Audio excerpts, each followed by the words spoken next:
주님께서 평화 주시기를 바랍니다. 여러분 살다 보면 누구라도 다 무너지는 순간을 경험합니다. 물론 저와 여러분의 인생은 언젠가 무너질 거예요. 육신의 장막이 다 무너지게 될 겁니다.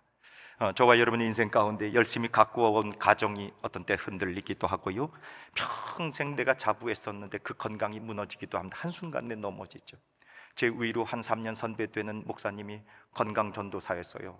목사님들 건강하셔야 됩니다. 목사님들 건강 유지하셔야 됩니다. 그러면서 이 목사 이리 와봐, 이렇게 하면 건강해져, 이렇게 해야지 건강해져. 그런데 어느 날 갑자기 그만 쓰러지셔서 작년 여름쯤에 소천하셨어요. 그러니까 건강을 내 평생 자부한다고 할지라도 여러분 그 건강이 내가 유지하는 게 마치 내가 하는 것 같기는 한데, 그런데 하나님이 도우셔야 지켜주실 줄로 믿습니다. 밤낮 없이 땀 흘리 노력하는 열심 있는 학생들, 요즘 기말고사로 얼마나 분주해요. 그런데 열심히 공부했는데 성적표 받아들고 나면 눈물 흘려요. 그게 내 결과, 내 뜻대로 되지 않더란 말이죠. 무너진단 말입니다. 무엇보다 더 고통스러운 것은 가장 사랑했던 사람들로부터 배신당하고 상처받고 그리고 아픔을 경험하게 될 때, 그 사랑했던 관계가 깨지면 내 마음에 상처받게 돼서 이게 다 무너지는 것과 같은 경험들. 가정에서도 그렇고 건강으로도 그렇고 여러 형편 삶의 조건 속에서도 저와 여러분들이 무너지는 경험들을 한단 말입니다. 프랑스의 사상가라고 하기엔 좀 더 그렇지만 영성가입니다. 이분이 한평생 어록으로 남겼었던 말들을 잘 이렇게 기록해 놓은 책이 있는데 그걸 팡세이라고 합니다. 이 팡세이라고 하는 뜻은 생각한다, 명상한다, 묵상한다 이런 뜻입니다. 팡세이. 그래서 그가 한평생 생각하고 묵상했던 것을 글로 남겨줬는데 여러 가지 사본들이 있습니다. 특별히 제2사본, 우리 한국에 번역된 책은 제2사본으로 번역된 것들이 많습니다. 그런데 그 팡세이 689장에 보면 이런 얘기가 있는데, 칠판 좀 보시면 폐허가 된 집은 스스로 뭐 해야 하지 않는다, 비참해하지 않는다. 여러분 우리 주변에 폐허된 이 폐가들이 많아요. 주변에 보면 다 무너져서 아무도 살지 않고 무너진 집들이 있어요. 그런데 그 무너진 집들이 스스로 종종 그래요. 아이고, 내가 한평생 사람들에게 유익한 주택을 제공하고 또 편리를 제공하고 안락함을 제공했는데 내가 다 무너졌구나. 아이고 슬프다, 아이고 슬프다. 집들이 그래요, 안 그래요? 안 그런다. 폐허가 된 집은 스스로 비참해하지 않는다. 그런데 오직 인간만이 자신의 비참함을 느낀다. 알 듯 모를 듯 이런 말을 파스칼이 얘기한 겁니다. 그러니까 이 말 그대로 폐허가 된 집, 세상의 모든 것들은 다 무너지지만 그런데 그 무너졌다고 하여 스스로 비참함을 느끼지 않는다는 겁니다. 그런데 오직 인간만이 때로 무너지게 될 때 비참함을 느끼고 슬픔을 느끼고 고통을 경험한다 하는 겁니다. 길가에 무너진 집은 자신이 폐허가 돼도 폐가가 돼도 다 무너져도 슬퍼하지 않습니다. 사람은 달라요. 우리 삶이 무너지게 될 때 뼈저린 아픔을 느끼죠. 실패 앞에 괴로워합니다. 영혼에 상처받을 때 말할 수 없는 고통으로 눈물을 흘리죠. 왜 그럴까? 왜 인생은 이렇게 무너진 일들 앞에 고통스러워할까? 왜 고통스러워할까요? 폐허가 된 집들은 스스로 비참해하거나 고통스러워하지 않지만 인간만이 고통스러워한단 말이죠. 왜 인간은 고통스러워할까? 하나님이 사람을 첫 번에 창조하셨을 때 인간은 원래 무너지지 않는 존재로 만드셨기 때문에 그래요. 하나님의 형상대로 하나님의 거룩한 것을 담고 하나님의 거룩한 뜻으로 살도록 영광을 담아내기로 지어진 존재이기 때문에 인간은 원래 망하는 존재, 무너지는 존재, 그렇게 폐허가 되는 존재가 아닌데 무너지니까 비참함을 느끼고 슬픔을 느끼고 고통을 느낀다. 죄로 인해 삶이 일그러지고 아프고 고통스러울 때 우리는 비참함을 느끼는 겁니다. 하나님과 멀어질 때 우리 영혼에 상처가 들어와서 세상에 그 무엇과도 채울 수 없는 허무함과 공허함이 우리 안에 들어오니까 비참해지는 거예요. 왜 이렇게 인간은 비참해졌을까? 하나님의 형상대로 창조되었고 하나님의 거룩한 영광을 담아야 하는 존재인데 무너지기 때문에. 그런데 왜 이렇게 무너지느냐 말이죠. 우리 인생 가운데 죄로 인해서 우리 삶이 무너집니다. 죄로 인해서 하나님과 멀어지게 됩니다. 죄로 인해서 하나님과 막히게 되고 죄로 인해서 하나님과 담을 쌓기 때문에, 그래서 인생들이 무너짐으로 말미암아 그 무너진 폐허가 되면 인생은 비참함을 느끼고 인생은 괴로움과 아픔을 느낀단 말이에요. 그래서 파스칼은 그걸 깨달은 겁니다. 세상의 모든 물건들, 모든 집들은 다 무너져도 스스로 비참해하지 않지만 오직 인간만이 무너지면 비참함을 느낀다. 왜? 하나님의 형상대로 지음을 받았기 때문에. 사랑하는 여러분, 저와 여러분들이 하나님의 형상대로 지어져 하나님의 영광을 담는 존귀한 존재로, 망하지 않는 존재로, 무너지지 않는 존재로, 하나님의 영광스러운 형상으로 지어진 존재임을 믿으시기를 주의 이름으로 축복합니다. 그런데 때때로 무너지니까 그 무너짐 속에 우리는 비참함을 느끼거든요. 그러면 어떻게 이 무너진 세상 가운데서, 무너진 폐허가 된 인상 가운데서 비참함을 느끼지 않고 존귀한 삶을 살 수 있겠느냐? 오늘 본문이 그 말씀을 우리들에게 허락해 줍니다. 여러분, 하나님이 멀게 느껴지고 하나님이 떠나 계신 것 같을지라도 결코 하나님은 우리를 버리신 적이 없는 줄로 믿으시길 바랍니다. 오늘 본문 21절의 말씀, 골로새서 1장 21절에서 인생의 본질적 비극을 이렇게 표현하죠. 아주 전에 우리 아담 할아버지 쪽에, 옛날에, 아주 그날에 그 무엇을 하신 거예요? 할아버지가 악한 행실을 하셨어요. 죄 가운데 빠졌단 말이에요. 하나님의 말씀을 부인하고 하나님의 말씀 불순종하고 하나님의 뜻과 관계없이 살았다, 그 얘기입니다. 그래서 하나님 앞에 죄를 범하게 되니까 결국 어떻게 됐어요? 하나님과 멀리 떠나져 버리게 됐잖아요. 멀리 떠난 데서만 멈추면 괜찮나요? 하나님하고 멀리 떠나서 결국 뭐가 됐어요? 원수까지 돼버렸어요. 이게 인간의 비극임. 죄의 본질은 이와 같이 멀리 떠나게 할 뿐만 아니라 마음으로 미워하고 원수가 되게까지 만든다는 겁니다. 그래서 죄에 오염된 인생은 인간이 무너지게 되면, 고난이 찾아오게 되면, 하나님 멀리 계신 거 아닌가? 하나님 나와 관계없이 계신 거 아닌가? 새벽마다 부르짖고 하나님 앞에 엎드려도 응답이 없는 것 같아요. 마치 하늘이 청동으로 다 뒤덮인 것 같아요. 성경에 보면 하늘이 청동으로 뒤덮여가지고 아무런 비도 내리지 않는 무결실의 시대가 온다고 하지 않습니까? 예배 자리에 있어도 감동도 없고 말씀이 지나가는지 안 지나가는지 그저 한 시간 흘러가게 되고 말아요. 삶의 무게는 점점 더 무거워져 갑니다. 하나님 어디 계시는가? 하나님 왜 침묵하고 계시는가? 하나님 나를 돌보고 계시는가? 의심도 나고 원망도 나요. 그러나 사랑하는 여러분, 우리 주님은 한 번도 나를 떠나신 적이 없고 나와 멀리 하신 적이 없음을 믿으시기를 주의 이름으로 부탁을 드립니다. 버린 적이 없으시다. 누가복음 15장 말씀에 저와 여러분들이 너무 잘 아는 동화와 같은 말씀, 몇째 아들이 집을 떠났습니까? 둘째 아들이 집을 떠나갔어요. 잘 아는 말씀이죠. 아버지를 떠나 먼 나라로 갔어요. 아버지 유산 저한테 먼저 주세요. 아버지 간섭하지 않는 곳에서 내 힘, 내 돈 가지고 멋지게 성공해 보겠다고 호언장담하며 떠나갔죠. 그런데 가진 것을 다 허랑방탕하게 탕진하고 심지어 아무것도 없어서 그가 무슨 열매를 먹게 돼요? 돼지가 먹는 쥐엄 열매 먹게 돼요. 돼지 치는 일이 시작된 겁니다. 여러분, 유대인들은요, 그 짐승 중에서 가까이 하지 않는 짐승 하나 있어요. 무슨 짐승 가까이 하지 않나요? 돼지 가까이 하지 않습니다. 그런데 돼지를 친다고 하는 얘기는 이방인의 종이 됐다는 얘기죠. 이방인들은 돼지를 먹으니까. 그러니까 돼지 치는 집에 갔던 유대인이, 하나님의 백성이 이방인의 종노릇 하고 있었다. 심지어 그 돼지를 칠 뿐만 아니라, 괜찮나요? 그냥 애가 뛰어놀아도 더 크게 울어도 괜찮나요? 데리고 나가지 마. 얘도 말씀 들어야지. 괜찮아요. 나는 뛰어노는 거 괜찮아. 여러분들이 불편하시겠지만 저는 괜찮아요. 애들이 자꾸 뛰어놀아야 됩니다. 말씀도 들어야 되고. 그런데 이 유대인이 이와 같이 돼지 치는 자리에 나갔다고 하는 것은 인생이 끝자락으로 내려갔다는 얘기. 심지어 누가 먹는 음식을 먹어야 돼요? 유대인이. 돼지가 먹는 음식을 먹어요. 무너졌다는 얘기입니다. 다 파산했다는 얘기입니다. 다 폐허가 됐다는 얘기입니다. 비참해졌죠. 인생의 가장 비참한 존재, 그 폐허의 자리에 인생이 떨어졌을 때 그가 비참함을 느껴서 나는 아버지 없이 살 수 없는 연약한 인생이구나 깨달아진 거예요. 그때 그 비참한 자리에 떨어지게 된 것을 깨닫게 됐을 때 그는 아버지께로 돌아간. 그때 아버지는 뭐라고 계셨는가?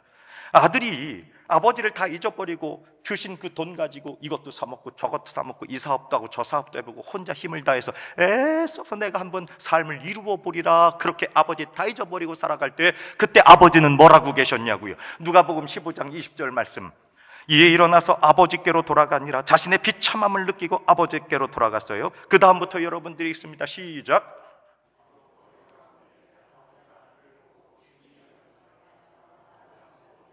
아멘. 아버지가 기다리고 계셨어요. 오늘이 2026년 6월 14일, 오늘 마침 아들이 아버지가 올 걸 알고 그 동구 밖에 가서 아들 오는 걸 오늘 기다리고 있었다. 오늘 마침 기다리고 있었다. 어제도 기다리고 있었다? 아니다. 기다리고 있었다. 계셨다. 그저께 기다리고 계셨다? 안 기다리고 계셨다? 기다리고 계셨다. 내일 기다릴 것이다, 안 기다리실 것이다. 할렐루야. 우리 아버지는 오늘 2026년 6월 14일 요날 딱 돼서 오늘 아들이 올 것 같다, 뭔가 촉이 왔어, 오늘 돌아올 것 같아. 그래서 동구밖에 딱 가서 봤더니 마침 그때 아들이 돌아. 아니에요. 아버지는 어제도 기다리셨고 그저께도 기다리셨고 오늘도 기다리셨고 혹시 오늘 안 돌아오면 내일도 기다리실 거예요. 그게 우리 아버지. 그래서 하나님은 우리를 결코 떠난 적이 없습니다. 아버지가 달려가서 그 아들을 멀리서 먼저 달려가서 그의 목을 끌어안고 입 맞추어 눈물을 흘리면서 내 살아 돌아온 아들, 멀리서 걸어 돌아오는 그 아들 보면서 다 초췌해졌고 허랑하고 초라하고 무너진 모습, 다 폐허가 된 그 모습을 보고 야야 아들아, 너 얼마나 남았니? 내 돈 절반 가지고 갔잖아. 아이고 아버지 한 푼도 없는데요. 그거 다 어디다 썼니? 영수증 좀 내놔봐라. 야 너 돌아가, 이제 다시 가서. 요즘에 주식이 8,000포인트가 된다고 해서 다 수익률 3배 4배 올렸대는데 너는 왜 다 망했니? 다 망했니? 아버지가 아들에게 그와 같이 결산하고 다 불러 모아가지고 너 왜 이렇게 됐어? 이제는 넌 내 아들 하지 않아. 아버지는 그걸 보시는 게 아닙니다. 어제도 기다리셨고 그저께도 기다리셨고 오늘도 내일도 우리 아버지는 그저 내가 아들이기 때문에 나를 떠나지 아니하시고 저와 여러분들을 지켜보고 계시는 줄로 믿으시기를 바랍니다. 그런데 내 힘과 내 경험과 내 의지를 가지고 살아가게 될 때 이 아들은 어떻게 됐느냐? 하나님을 멀리 떠나가게 된 겁니다.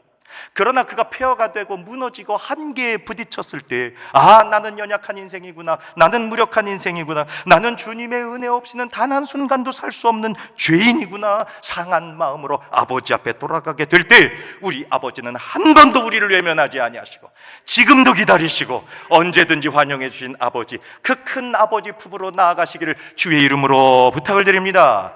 그때 우리 무너졌던 것들이 다시 다 회복되면서 난 무너질 수 있는 존재구나. 그러나 내 안에 아버지 계시니 나는 비참하지 않고 나는 연약하지 않고 아버지 사랑으로 충만해지는 은혜, 그 거룩한 사랑이 나로 세워지게 되기를 주의 이름으로 부탁을 드립니다. 두 번째로, 하나님은 멀리 계신 분이 아니라 우리에게 가까이 오셔서 찾아오시는 분입니다. 주님 우리를 결코 버리지 아니하시고 가까이 계시는 분입니다. 본문 1장 19절 말씀에 보니까 아버지께서는 모든 충만으로 예수 안에 거하게 하시고, 여러분 하나님 아버지께서 저와 여러분들 예수 안에 충만하게 하셔서 하나님께서 우리 가운데 늘 가까이 계심을 믿으시기를 주의 이름으로 부탁을 드립니다. 늘 우리 안에 계신단 말이에요. 여러분, 인간이 만든 여러 가지 종교들이 있어요. 저는 남의 종교를 그렇게 비하할 일은 없습니다. 구원이 그리스도에게만 있다는 것만 말씀드릴 뿐이에요. 그런데 제가 캄보디아라고 하는 나라 한 10수년 전에 가봤는데 거기 시엠립이라고 하는 도시가 있는데요, 그 밀림 정글에 아주 14세기, 15세기 위대한 제국이 있었는데 바람과 같이 사라진 제국이 있었는데 그게 앙코르와트 사원 있는 곳입니다. 그러니까 무슨 제국인지 이름은 좀 잃어버렸는데 그 앙코르와트 정글 안에 아주 한 5, 600년 전에 엄청난 제국이 세워졌는데 한순간에 사라져버린 거예요.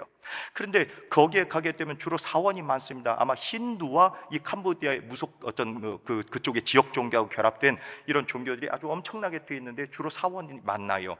근데 그 사원을 보게 되면 말이죠, 이 계단이 굉장히 좁습니다. 그 계단 사원으로 올라가게 되는데 우리 계단이 이렇게 넓어서 성큼성큼 서서 올라갔잖아요. 그런데 그 사원은 이렇게 좁아요. 한 뼘 정도가 될까? 그리고 한 뼘 정도 되고 한 뼘 정도 낮고 한 뼘 정도 되고 한 뼘 정도 이렇게 되니까 그 참이 너무 짧은 겁니다. 그러니까 서서 올라갈 수가 없어요. 어떻게 올라가야 돼요?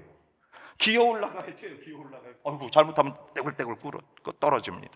그래서 제가 물어봤어요. 아니 왜 이렇게 계단 참을 좁게 해놨습니까? 신 앞에 올라가는데 겸손히 기어 올라가야지 어디 서서 올라갈 거냐고. 아이고, 그 말도 오히려 맞는 것 같기는 해. 그런데 사랑하는 여러분, 그게 무슨 뜻입니까?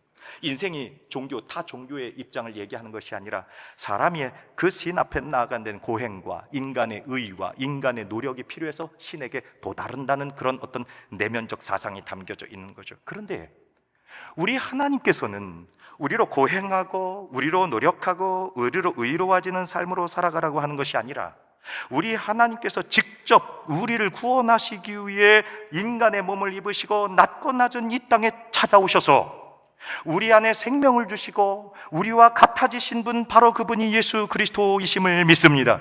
예수님은 저 높은 보좌 위에서 우리 고통을 이렇게 구경하시고 관망하신 분이 아니에요. 이 목사 고생하고 있네, 이 목사 환난당하고, 아이고 우리 저 성도가 애를 쓰고 있구나, 이렇게 관망하신 분이 아니란 말입니다. 예수님은 이 땅에서 사람이 겪는 모든 아픔과 슬픔과 눈물, 배고픔과 외로움을 주님께서 친히 겪으셨어요. 가장 믿었고 사랑했던 제자에게 배신당하는 아픔을 겪으셨잖아요. 십자가에 올라가셔서 당신 몸이 다 깨져버리시잖아요. 다 찢어버리시잖아요. 그래서 참혹한 그 고통을 우리 예수님이 다 당하신 겁니다. 그러므로 주님은 우리의 아픔과 눈물, 내가 겪고 있는 이 모든 고통을 우리 주님께서는 다 알고 계시고 몸소 겪으셔서 저와 여러분 가운데 그 거룩한 은총을 통해서 내가 당하여야 할, 내가 내려가야 할 사망의 방을 예수 그리스도께서 대신 사망의 방으로 내려가셔서 우리를 반석 위에 세우시고 수렁과 웅덩이에서 끌어내셔서 반석 위에 존귀하게 세워주신 하나님의 은총, 그러므로 예수 그리스도 하나님께서는 저와 여러분 가장 가까운 데 계셔서 우리로 비참한 데 빠져 있게 하지 아니하시고 건져주시고 회복시켜주시고 세워주시는 은혜 있음을 믿으시기를 주의 이름으로 부탁을 드립니다. 이 진리가 십자가란 말이에요. 여러분, 그 십자가를 바라보면 우리는 크게 두 가지를 생각할 수 있습니다. 첫 번째, 하나님이 내려오셨구나 하는 거. 저 십자가를 보면 하나님이 우리 가운데 오셨구나 하는 걸 깨닫게 하죠. 두 번째, 십자가에서 당신을 다 깨트리셔서 우리를 위해 사랑하셔서 죽기까지 헌신하셨구나. 그러니까 십자가를 보면 하나님이 오셨구나, 하나님이 나를 사랑하시는구나, 이 두 가지의 특별한 의미가 십자가를 통해서 깨달아지는 거죠. 사랑하는 여러분, 저와 여러분 인생 가운데 하나님은 당신의 아들 목숨과 바꿀 만큼 엄청난 사랑으로 저와 여러분 가운데 임재하신 줄로 믿으시길 바랍니다. 그 사랑이 우리를 회복시키시고 비참한 지경에서 우리를 구원하신다, 그 얘기입니다. 누가복음 19장 말씀에 보면 삭개오라고 하는 분 계세요. 삭개오, 아마 잘 아실 겁니다. 그분은 말이죠, 여리고서 살았는데 이름자의 뜻은 너무 좋아요. 순결하신 분, 깨끗한 분이라는 뜻이에요. 삭개오라고 하는 말씀이. 그분 뭘 잘 벌었어요? 돈을 잘 벌었어요. 무슨 공무원 하셨습니까? 세리 공무원 하셨습니다. 당시에 로마 군병들에게 뇌물, 뒷돈 좀 주고 그 공무원 직업을 삽니다. 그런데 이 삭개오 아저씨, 인간적인 연약함 하나 있었는데 뭐가 작으세요? 좀 키가 작으세요. 그래서 동네에서도 가깝게 지내는 사람 없었는데, 그런데 마침 그가 로마의 앞잡이가 된 세무 공무원이 돼서 유대 백성들, 이스라엘 백성들 금품을 뜯어가는 그런 일들을 하게 되니까 사람들이 이름 불러요, 안 불러요, 안 불러요, 가까이도 하지 않습니다. 아무 친구도 없습니다. 그런데 그 연약한 인생 가운데에 오늘 예수님이 찾아오시죠. 뽕나무, 돌감나무 그 위에 올라가서 예수님이 어디 계신다 하고 보시려고 했지만 사실은 숨은 거죠. 소외된 겁니다. 폐허가 된 겁니다. 무너진 인생이 되고 말았어요. 그때 예수님께서 누가복음 19장 5절에서 예수께서 그곳에 이르사 쳐다보시고 이르시되, 그 다음부터는 여러분들이 읽어봅니다. 시작.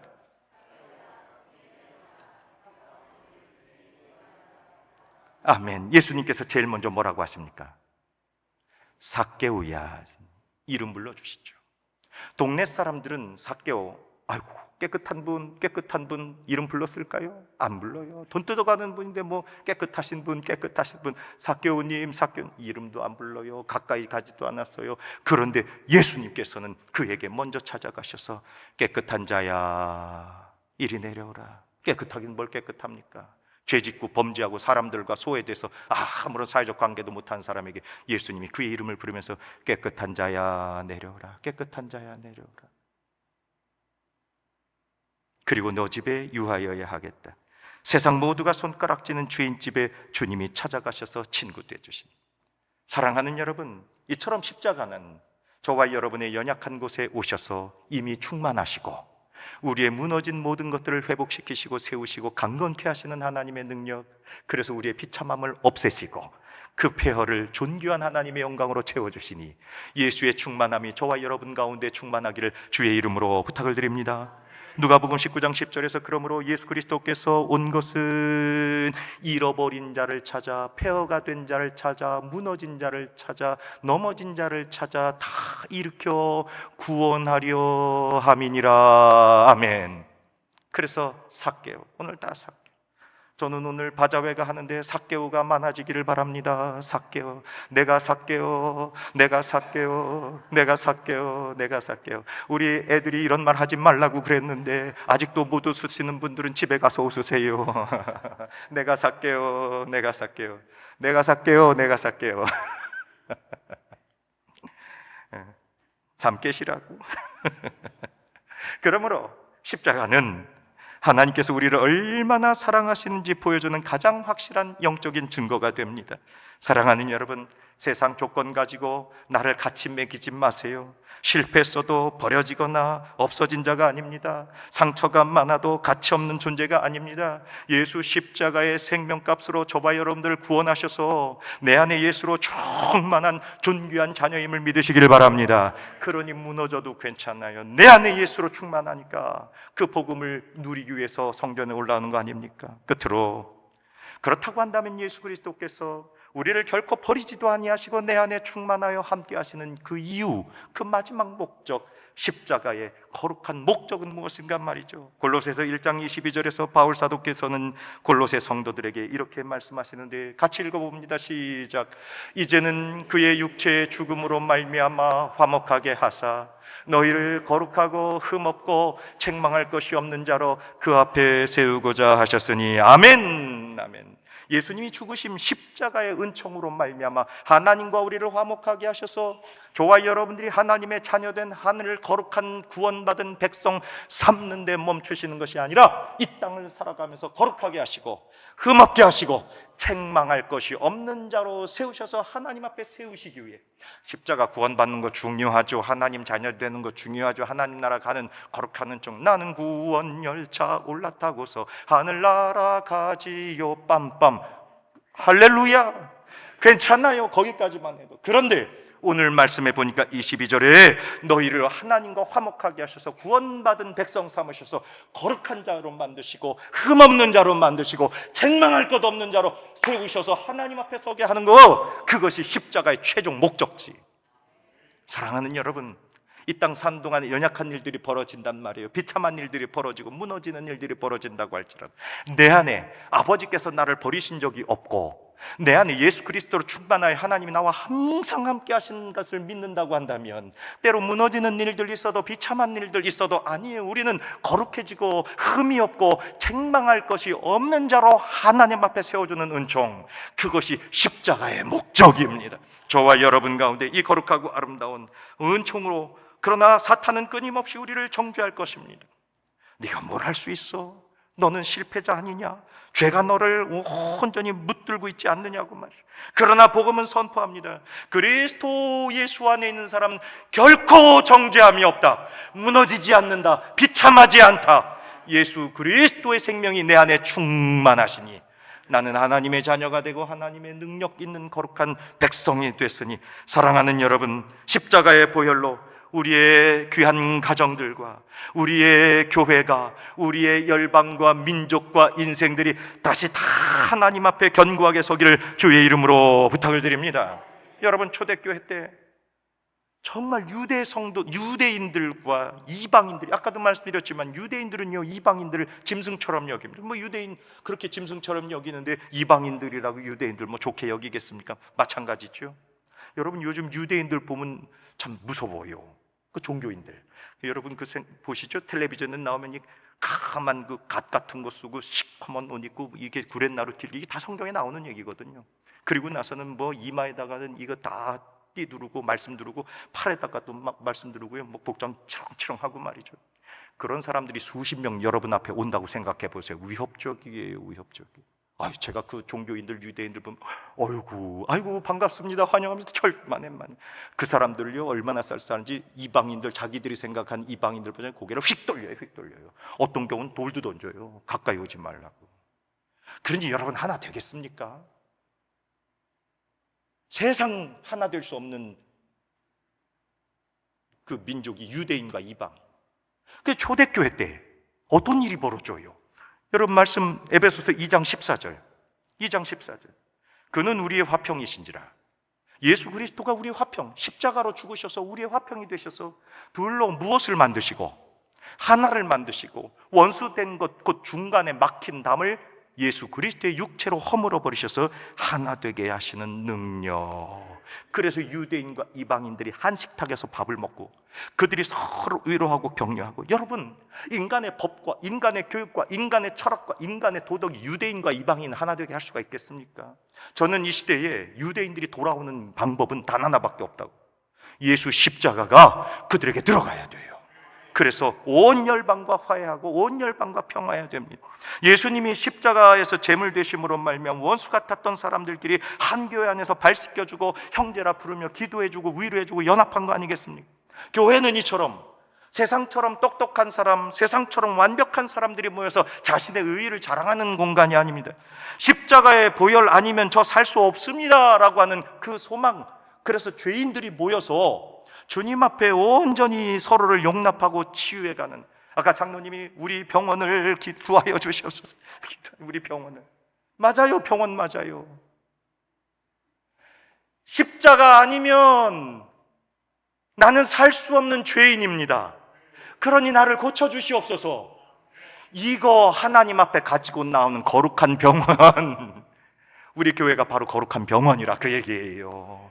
그러니 사랑하는 여러분, 아버지께서 나를 버리지 아니하시고 십자가로 나한테 쑥 들어오셔서 충만하시고 하나님과 화목하게 하셔서 막힌 담을 다 헐게 하셨으니 친절하십시오, 사랑하십시오, 격려하십시오, 위로하십시오, 그리고 안아주십시오. 사랑하는 여러분, 세상에는 여전히 만만치 않은 거친 현실이 다가와요. 예배당 문 열고 나가면 여러분, 아직도 풀리지 않는 우리 인생의 숙제들이 산적할 겁니다. 경제적인 압박도 있을 거고 육체 질병이 우리를 위협할 수도 있습니다. 그러므로 소망이라고 하는 것은 천지에 있는 것이 아니라, 변하는 환경에 있는 것이 아니라 변하지 아니하시는 예수 그리스도, 천지를 지으신 하나님께 능력과 복이 있음을 믿으시길 바랍니다. 그래서 오늘 십자가 거룩한 보혈이 저와 여러분의 심령에, 사랑하는 아들아, 사랑하는 내 딸아, 두려워하지 말라. 내가 너를 위해 십자가에 못 박아 죽였으니, 못 박아 죽임을 당했으니, 내가 너를 핏값으로 샀으니 내가 너와 영원히 함께하겠다. 이 놀라운 은총이 저와 여러분들을 다시 세워주셔서 인생의 폐허와 무너짐과 연약한 일 있어도 상심하거나 낙심하지 말고 다시 일으켜 세워주시는 복된 교회, 가정, 인생들 되기를 주의 이름으로 축원합니다. 거룩하신 하나님, 오늘 십자가 복음의 능력 의지하여 우리 인생 절망의 자리에서 믿음으로 다 일어나 복된 하나님의 자녀들 되어 나와 가장 가까이 계시고 나를 지키시고 도우시고 하나님과 화목하게 하며 인생 가운데서 존귀한 삶을 살도록 우리를 보호하여 주시옵소서. 우리 구주 예수 그리스도의 이름으로 기도합니다. 아멘.